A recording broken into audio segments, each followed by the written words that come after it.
अच्छा काम, अच्छा कर्म, मेहनत से किया हुआ वही हमारी असली पूजा है। स्वागत करती हूँ इन्हीं खूबसूरत पंक्तियों के साथ। कैसे हो आप सभी? आई होप आप सभी बहुत अच्छे होंगे और मैं भी अच्छी हूँ। चलिए आज की वीडियो स्टार्ट करते हैं। तो ये देखिए फ्रेंड्स, मैं कुछ कुर्तियाँ आपको दिखा रही हूँ। इनको मैंने स्टिच भी करना है और कुछ थोड़ा बहुत इसका काम रहता था, कंप्लीट करके मैं आपको शॉर्ट्स में डाल दूँगी ये सारी वीडियो इस कुर्ती की, तो आप इसकी लुक देख सकते हो। तो फ्रेंड्स, आज आपके साथ मैं कुछ और भी बातें शेयर करूंगी, तो इसलिए इस वीडियो में पूरा बने रहे और मैं आपका दिल से धन्यवाद दूंगी जो भी मेरी वीडियो को लाइक और शेयर करते हैं और मेरे चैनल को सब्सक्राइब किया और बहुत सारा प्यार दिया है मेरी वीडियो को। Thank you so much.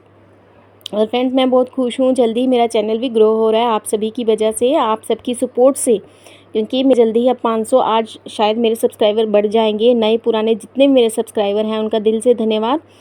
और फ्रेंड्स, आज मैं आपके साथ कुछ अच्छी बातें भी शेयर करूंगी और कुछ सिलाई के बारे में भी शेयर करूंगी। जो भी लेडीज़, जो भी मेरी बहनें होती हैं, जो भी सिलाई का काम जानती हैं घर में, तो देखिए जेंट्स तो करते ही हैं आजकल काम सिलाई का भी, तो हमें बस अपने काम आना चाहिए, चाहे वो जेंट्स हो चाहे वो लेडीज़ हो। तो जो घर में रहकर अपना हम सिलाई का काम करते हैं ना, तो उसका हमें एक सिस्टम बनाना ही बनाना रहता है। हर दिन हमें वो काम अपना करना ही है।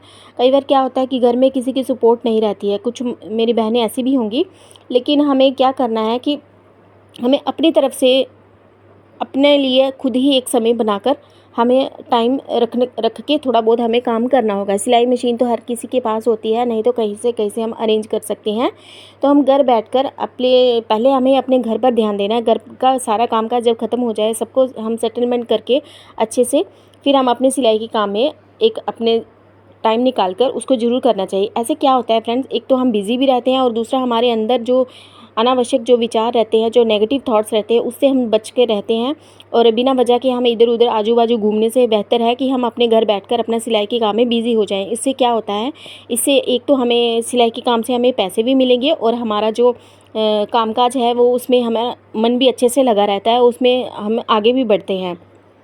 तो इसी तरह से अपना टाइम ना वेस्ट करते हुए इस काम को करते रहिए। तो फ्रेंड्स, कुछ कमेंट्स में जो आए हुए थे, मैंने कल पढ़े थे उनको ध्यान से। वैसे तो मैं हर दिन ही पढ़ लेती हूँ और मुझे बहुत अच्छा और खुशी मिलती है।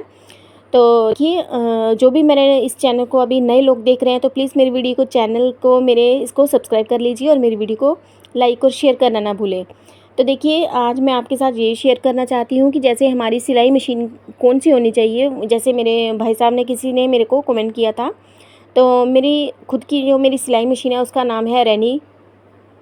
रैनी कंपनी की ये मशीन है, मेरी सिलाई मशीन है, अम्ब्रेला मशीन मैं यूज़ करती हूँ। तो इस मशीन को मुझे लिए हुए कम से कम 10-15 साल हो चुके हैं। जितनी पुरानी मशीन हो, बस अपनी मशीन को इस तरह से रखो कि जैसे हमारा एक दोस्त है, ये हमारी एक सहेली है, हमारी फ्रेंड है। जैसे हम सांस ले रही है, ये भी सांस ले रही है, क्योंकि ये भी हमारे साथ साथ चल रही है, हम अपने काम के साथ। इसकी वजह से हमारी बहुत अच्छी एक दोस्ती होनी चाहिए और इसी मशीन को हमें प्यार से और अच्छे से रखना चाहिए। और सिलाई के काम में आगे बढ़ते हुए आपको और भी सारे टिप्स मैं आपको बताऊंगी कि अपने काम को पहले से ही रात को ही डिसाइड करके रख लेना चाहिए कि दूसरे दिन हमें कौन सा काम करना है, फिर हमें आसानी रहती है। तो अगर हमारे पास 10 सूट हैं, तो उसमें से हमें एक कॉपी पेन लेके उसमें हमें नोट डाउन कर लेना चाहिए कि कौन सी डेट पे हमें किसको कब और कैसे दे सकते हैं। और अपने घर के काम की देख रेख करते हुए भी हम इस काम को धीरे धीरे आगे बढ़ा सकते हैं।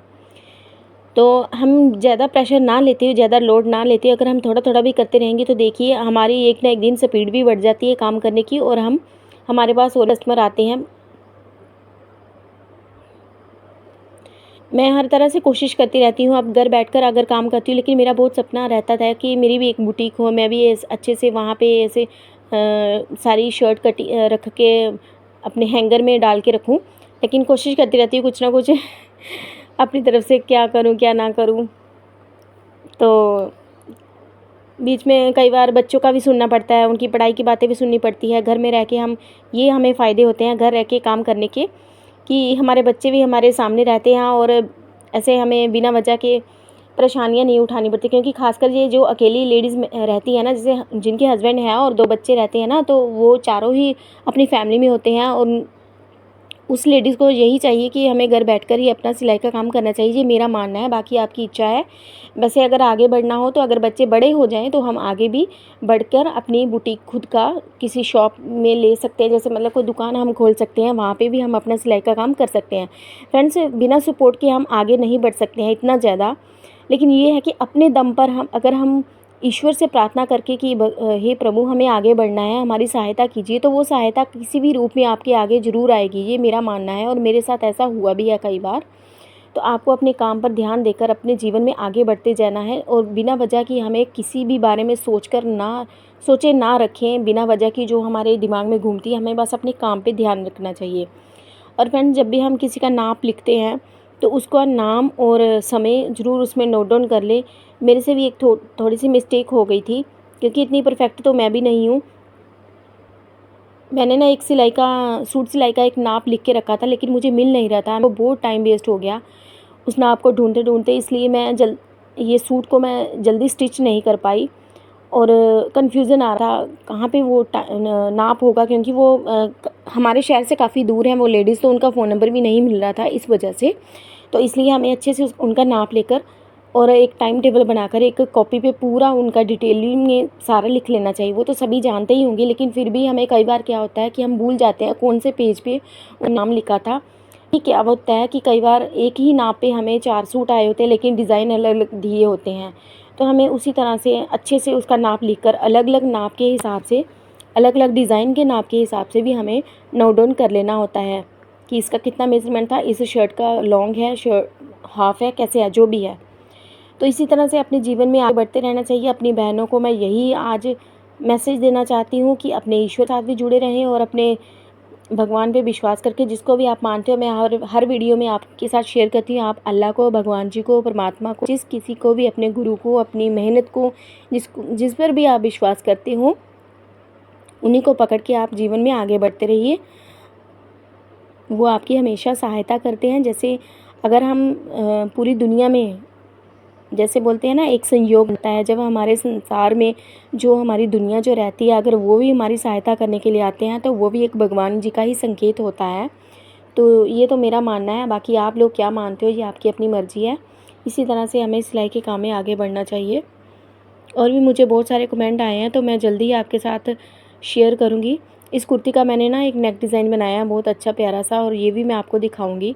बहुत मेहनत लगती है इस डिज़ाइन को बनाने में, पाइपिंग लगाकर बनाया कट वर्क में।